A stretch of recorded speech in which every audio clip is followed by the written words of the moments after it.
Okay, y'all, so I am finished cutting out all my pieces and now I'm putting them together, but this is only half of everything I have to put together.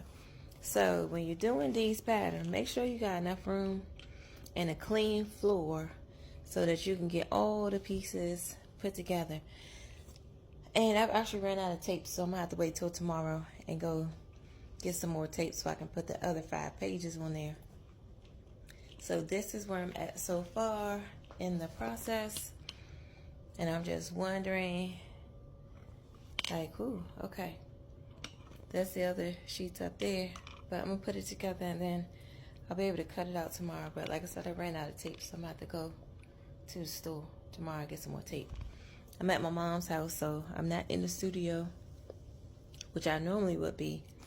But again, like I said, you just want to make sure that when you're doing these patterns, that you have enough room and your floor is nice and clean so that you can lay this out, because this is really big.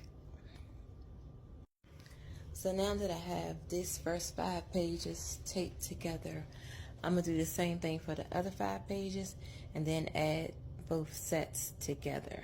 I think it'll be less room to worry about fighting. So I'm going to just move this out of the way and then do the same thing I did with the first 5 sheets, which go ahead and assemble them, and then I'll add these sheets with the next set of sheets. And then after that, I can go ahead and start cutting stuff out. I'm excited about cutting out this pattern, but again, y'all just want to make sure you got enough room on your floor for this huge pattern, because it's a lot of pieces, so it's big.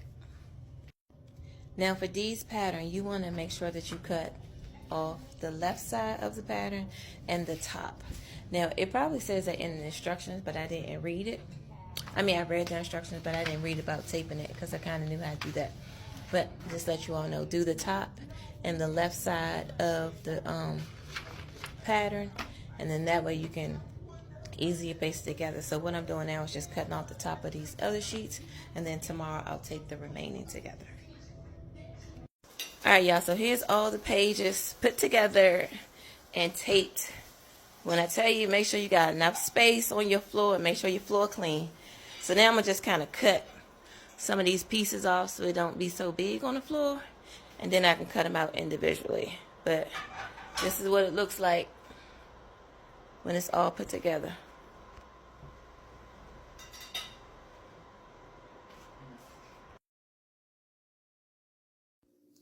Okay, so now that we have all the pieces taped together, we got to cut out the pattern pieces themselves. And I told you in the beginning, there's 13 pieces that we're going to be cutting out. So that's what I'm going to do real quickly. I'm going to go ahead and cut out each of these pattern pieces, and then we'll be on to adding the pieces to the fabric and then cutting those out.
And now that I got all the pieces cut out, the first thing I'm going to do is now start cutting out the pattern pieces with the fabric. And I'm going to be using the leather pieces first. So there's 3 pieces that you have to use with the leather, which is piece 11, piece 12, and piece 13. And so that's what you see me now. I'm opening up my leather, and we're going to cut out those 3 pieces.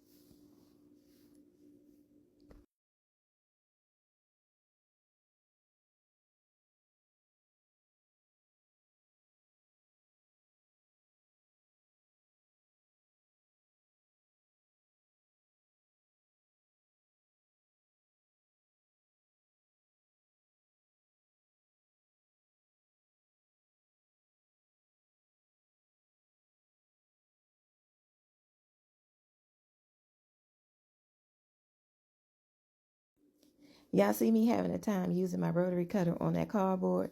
Listen, if I didn't learn anything this weekend, I did learn to make sure that you take your portable cutting mat with you. So that way you can use your rotary cutter, even if you have to put it on the table, because the cardboard wasn't doing it. So now I'm going to have to use the scissors. And I don't know when the last time I've used some scissors, but at least my mom got some good scissors that I can use to cut the fabric with.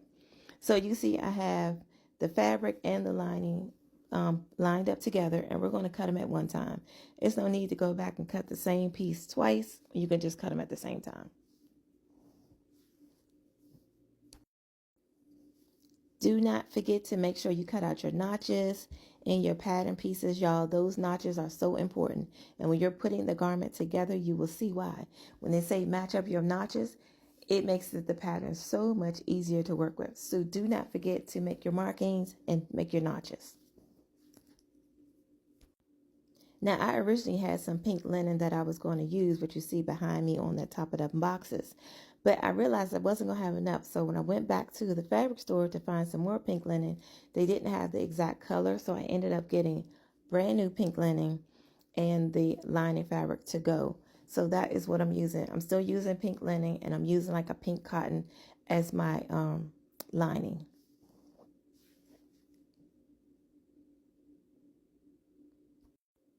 And I'm going to speed it up as I'm cutting out these pieces, and then I'll come back when it's actually time to sew.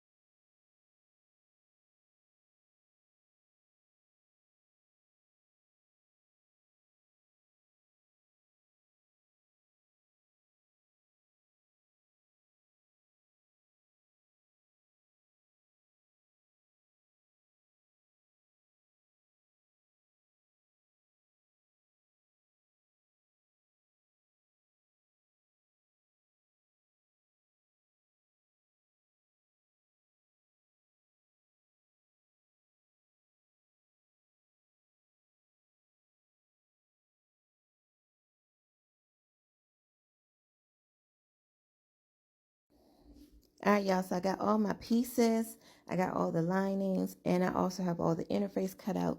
So now it's actually time to get sewing. But because I've been traveling, so the first thing I need to do is make sure that my machine is ready to be used to be sewn. Now, we need to make sure we got enough bobbins, because I hate sewing and playing play chicken with the bobbin and think you may not, you have enough and then you run out. So I like to thread at least 2 or 3 bobbins, depending on what type of project I'm doing. And this project has, again, a couple of pieces. So I'm going to go ahead and thread 2 bobbins in advance. That way I won't have to stop when it's time to re-up.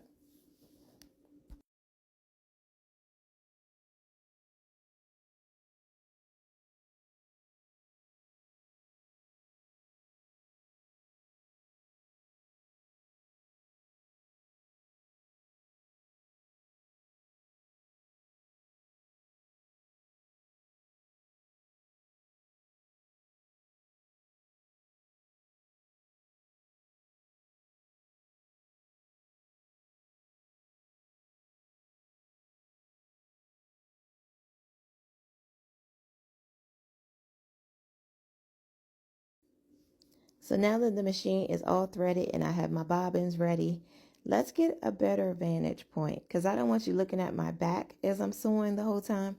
So let's see how it looks on this side. Trust me, I'm going to get it figured out.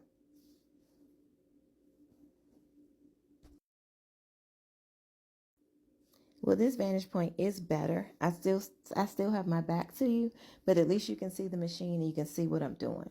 So first things first is we're going to follow the directions by Patterns by D to a T. And the first thing she has us doing is our darts. I'm not going to get into how you do your darts because you all know how to do your darts. So go ahead and do your darts on piece number 1, all 4 pieces, the 2 outside pieces and the 2 lining pieces, and then I'll be back.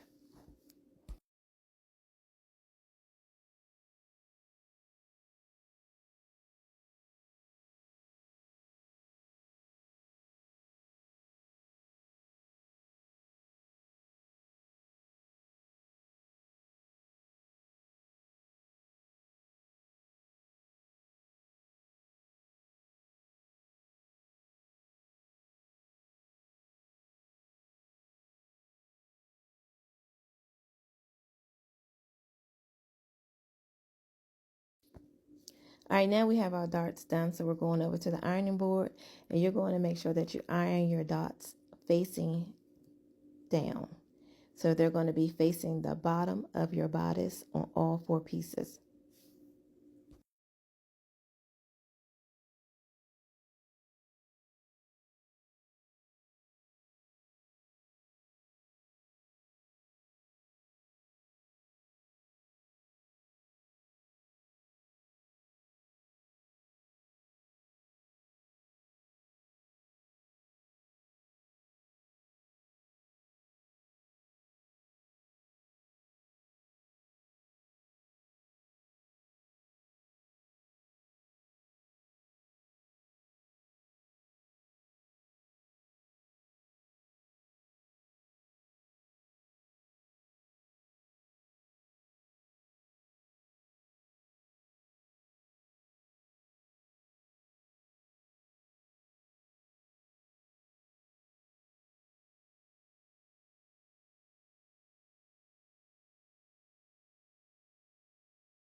And again, you want to follow along the instructions that Patterns by D is giving you with the pattern.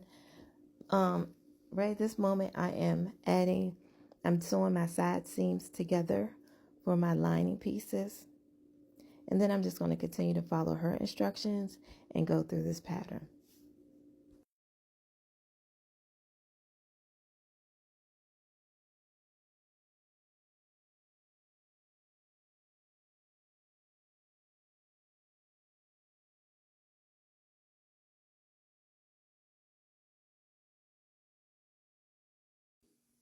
And I did not record me doing the spaghetti straps because I'm going to tell y'all, personally, I hate doing spaghetti straps.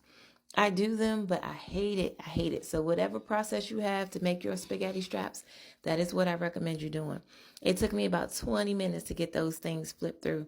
Again, I'm not at home. I'm not in my studio, so I had to make it do what it do. But I hate spaghetti straps.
Now I see that I have my straps attached and my front and my back piece are fully lined, and I'm going to give it a good press, but I love the way that it's looking right now.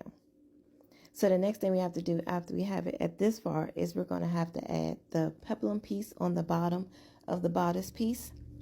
So next thing we have to do is get our peplum pieces out. You want to make sure that you have them both sides are interfaced.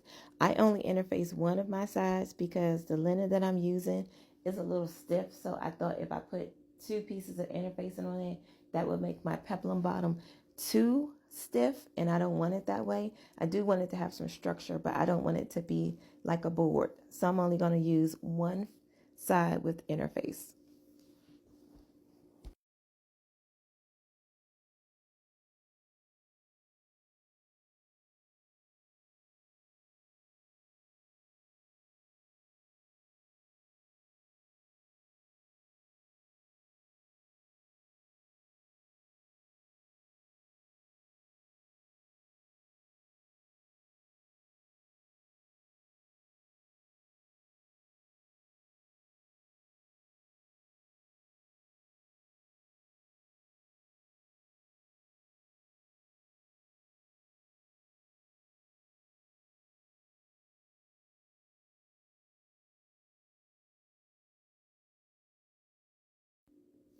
So now that we have the peplum bottom sewn together, we're going to turn it inside out so that you have the right sides facing out, and we're going to give it a good press.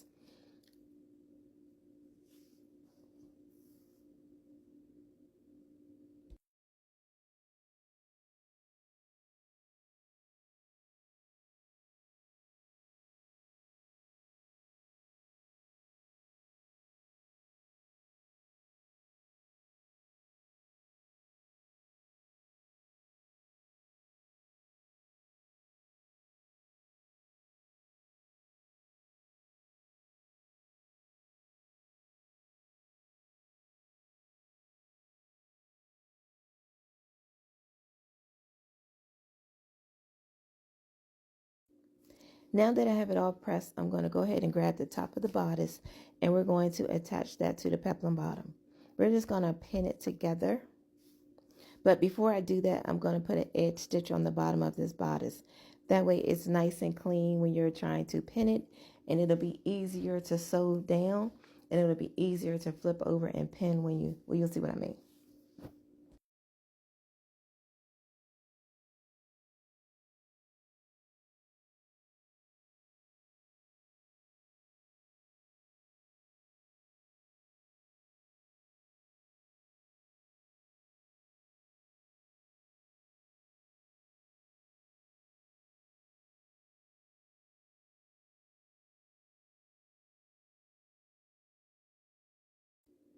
Okay, now that I've edge stitched the bottom of the bodice, I went ahead and pinned on the peplum, and you see how good it looks, right? It's going to be looking really cute.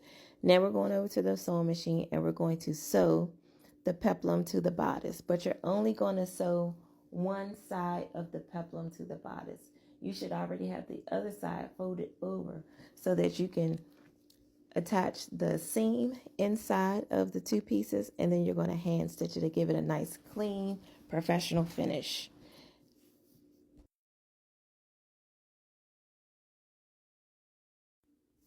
Now here you see me sewing the peplum onto the bodice, and then we're going to go over to the ironing board, and you're going to sew the seam facing down. Let me say that again. Once you have it sewn onto one side of the peplum, we're going to go over to the ironing board, and you're going to iron that seam facing down.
Now that I have the seams ironed down nice and flat, you're going to see me get my pins, and I'm just pinning the other side of the peplum onto the bodice.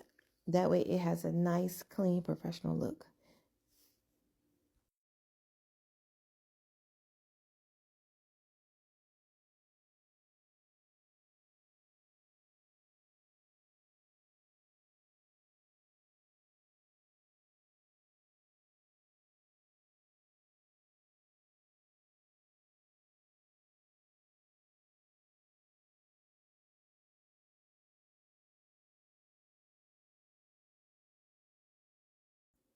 This is what your bodice should look like when you're finished. You see that there is the peplum added onto the bodice. The darts are nice and even.